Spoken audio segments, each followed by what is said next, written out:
Voilà, on est ensemble pour une Alia Story qui commence à être assez ancienne, puisque Muriel Bellinos, mon invitée du jour, bonjour Muriel. Bonjour Cathy. Est arrivée en 1999, ça commence à faire pas mal. Bientôt 20 ans. Voilà. Donc c'est une bonne façon de célébrer son Alia, non, de venir chez Studio Qualita. Je reviens l'année prochaine, ça fait que 19. Alors, Muriel, vous êtes directrice de la Tipatralave depuis 2002 de Telsion, au sein de la copatronie Méo-Crédette. Vous êtes conseillère en allaitement.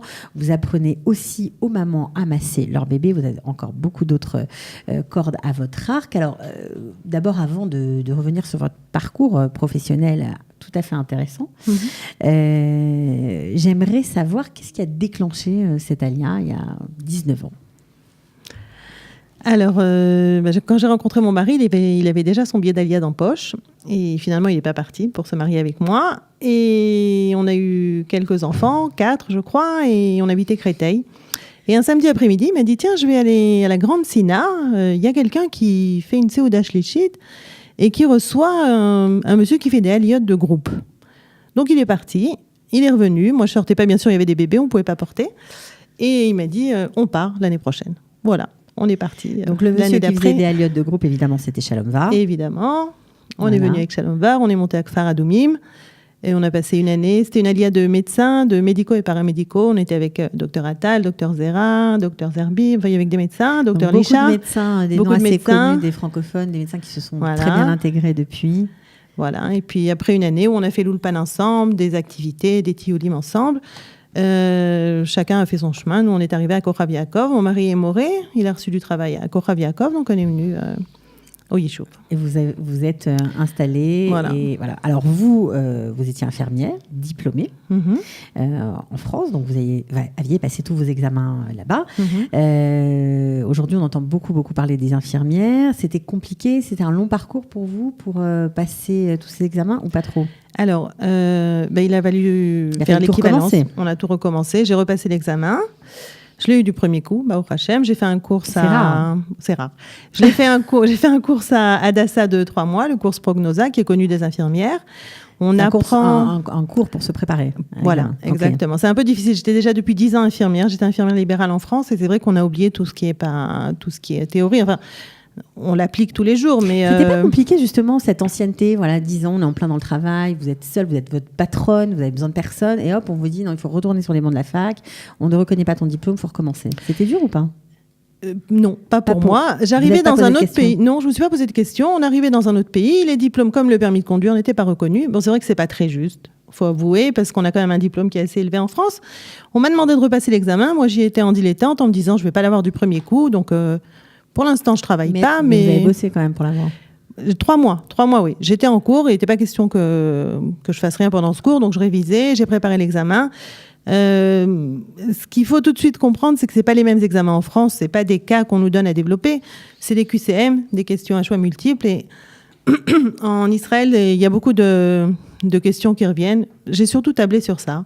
Donc, j'ai bien appris les anciens mifranim, les shirzurim, comme on dit. Un truc de celle qui a réussi son examen du premier coup, c'est pas mal, on accepte. Et j'ai réussi comme ça. Voilà. Donc, c'est les annales qui vous ont aidé. Ouais, beaucoup. Et quand j'ai pas mal d'infirmières qui me téléphonent, qui vont faire leur alia de France, et je leur explique que c'est pas le même mifran qu'en France et comment y arriver, quoi. Voilà. Donc ça, c'était... bon, alors ça, une fois qu'on a le diplôme, c'est pas terminé. Ah non, c'est pas terminé du tout. Parce qu'ici, on a un Toar Rishon, il faut faire une licence. J'ai entendu qu'en France, maintenant, on faisait la licence directement avec les études d'infirmière. Et donc, j'ai été 3 ans étudier à Ariel pour avoir une licence, parce que sans licence, on ne peut pas travailler. Si, on peut travailler, mais pas partout. Et de toute façon, on demande des Toar Rishon. Maintenant, le diplôme d'infirmière en Israël, à Sharet Tzedek, au Machontal, partout, c'est tout avec Toar Rishon. Toar Rishon, c'est une licence, pour ceux qui ne parlent pas encore l'hébreu. Okay. Voilà, donc, vous avez passé une licence. Voilà. Mais la licence, elle était surtout pour avoir accès au cours d'1 an que j'ai fait à Safarofé pour faire une spécialité de pédiatrie, pour être directrice de Tipatralave. Et... Alors, voilà. Ça, c'était, j'imagine, après, parce que une fois que vous avez validé votre diplôme d'infirmière, vous avez commencé à travailler. Oui, j'ai travaillé. J'étais d'abord... ils ont ouvert... Quand on est arrivé à Kochav Yaakov, c'était encore petit. Il y avait Telsian qui s'ouvrait. Ils ont ouvert une coupe à Trolim. Et donc, on m'a donné la place. Justement, l'infirmière qui travaillait là-bas a quitté la copatrolim, donc j'ai eu la chance d'avoir la place. J'ai été à Haït Mirpea pendant une année. Donc responsable de Mirpea. J'étais la seule infirmière. Et l'année d'après, il a fallu ouvrir une Tipat Halab, justement, parce qu'il y a beaucoup de bébés. C'est un Migzar Haredi. Et au Hachem, il y a beaucoup de naissances. Il fallait donner une réponse à un ma'ané, quoi, toutes ces naissances. D'accord, donc on vous a confié ce poste de direction alors que vous n'aviez pas de diplôme, le diplôme exigé à l'époque. Voilà. C'est ça ? J'ai fait une formation de 3 mois dans une Tipat Halab où j'ai appris le B.A.B.A. Et ensuite, j'ai été faire ma spécialité à Safarofer, avec Jeannette Sigan. Donc, est-ce que c'était compliqué pour vous ? Parce qu'en France, c'est pas tellement comme ça, en fait, d'être dans un système où il faut sans cesse se renouveler, se réinventer, se reformer, retourner sur les bancs de la fac. Quand on est maman, qu'on a des responsabilités, directrice de la Tipat Halab, quand même, c'est important. Il faut se dégager du temps. Est-ce que c'est un truc qui est... Alors, on sait que c'est un truc qui est dans la culture israélienne, mais est-ce que c'était dans la vôtre aussi ou c'est un peu dur ? Bon, alors, d'abord, je suis très bien épaulée par mon mari qui est moré. Donc, il y a du temps pour les devoirs des enfants. C'est vrai que ce n'est pas mon truc à moi. Lui, D'accord, donc Kol Hakavod. Oui, vraiment, je le remercie. C'est lui qui a fait progresser les enfants.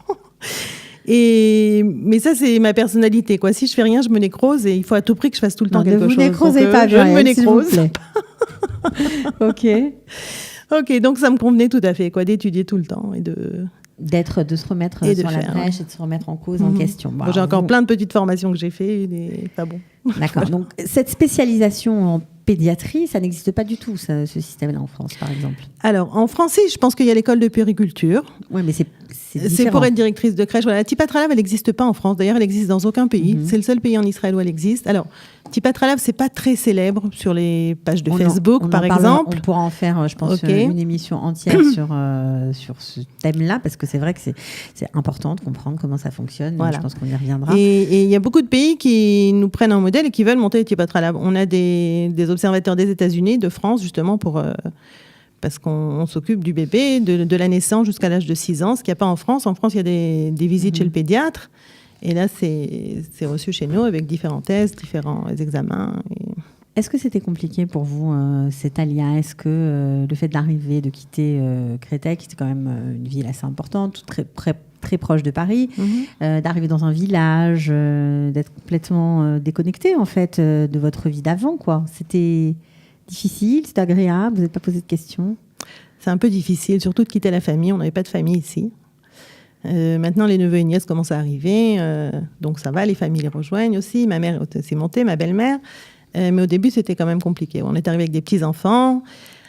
Là où on a eu de la chance, c'est qu'on n'a pas eu de problème pour trouver de travail. Mon mari avait un diplôme d'enseignant israélien, moi infirmière, donc j'ai réussi le truc. Donc on a trouvé du travail tout de suite. Quand on n'a pas de problème de parnassa, c'est déjà ça enlève un gros souci. Ouais. Alors justement, si vous étiez resté en France, vous qui étiez infirmière libérale, vous pensez que vous auriez eu la même carrière ou pas du tout ? J'aurais été beaucoup plus riche parce qu'infirmière libérale, ça gagnait très bien déjà.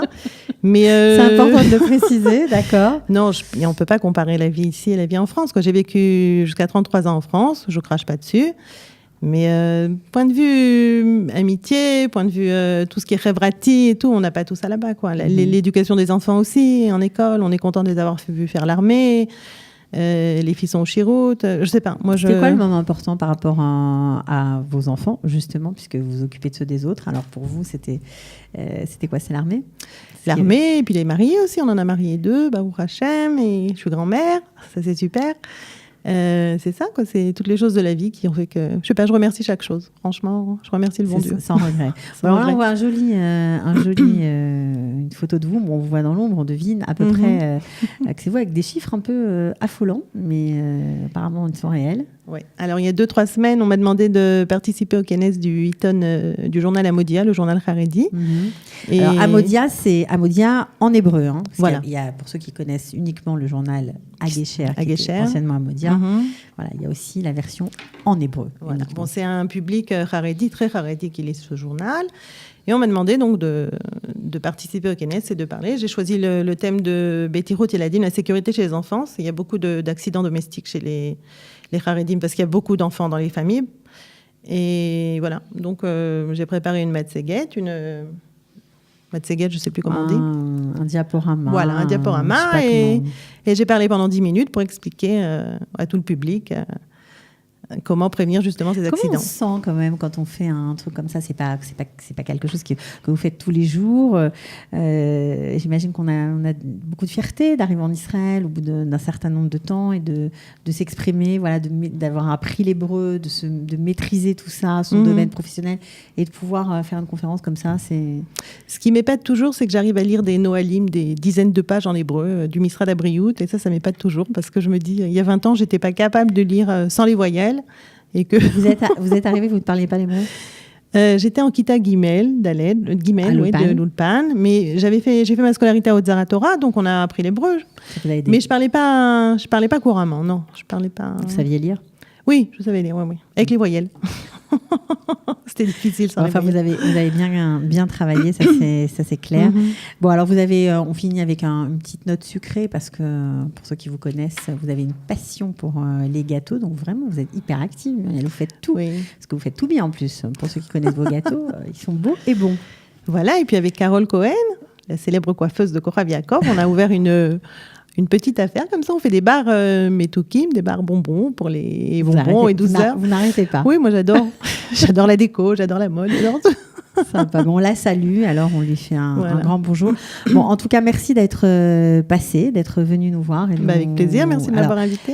Je sais que vous le faites, donc je peux le dire. Si jamais vous qui nous écoutez, vous êtes infirmière, peut-être sur le départ, vous avez des questions, vous ne savez pas comment ça va se passer pour vous, vous pouvez auprès de Muriel, avec plaisir, voilà, trouver de l'aide. On vous contacte sur Facebook, c'est une bonne idée? En général, c'est sur Facebook qu'on m'appelle, oui. D'accord, donc Muriel, Benainesos, ça tombe bien. SOUS, pardon.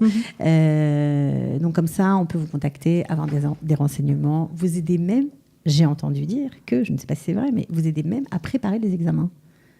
Oui, il y a plusieurs filles qui sont venues, on s'est assis, on a fait des annales ensemble, et je les corrige, il y a un moment que je ne l'ai pas fait, mais je l'ai fait 2-3 fois quand même, et avec plaisir. Je suis toujours prête à aider, et voilà, ça me fait plaisir que les gens réussissent aussi.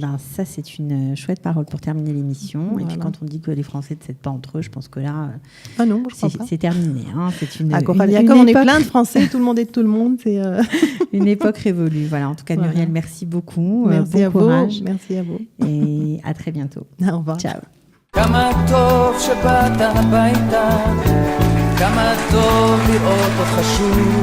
Ils ont relevé le défi de l'Alia. Studio Kalita vous raconte leur histoire. Alia Story, c'est vous, c'est nous.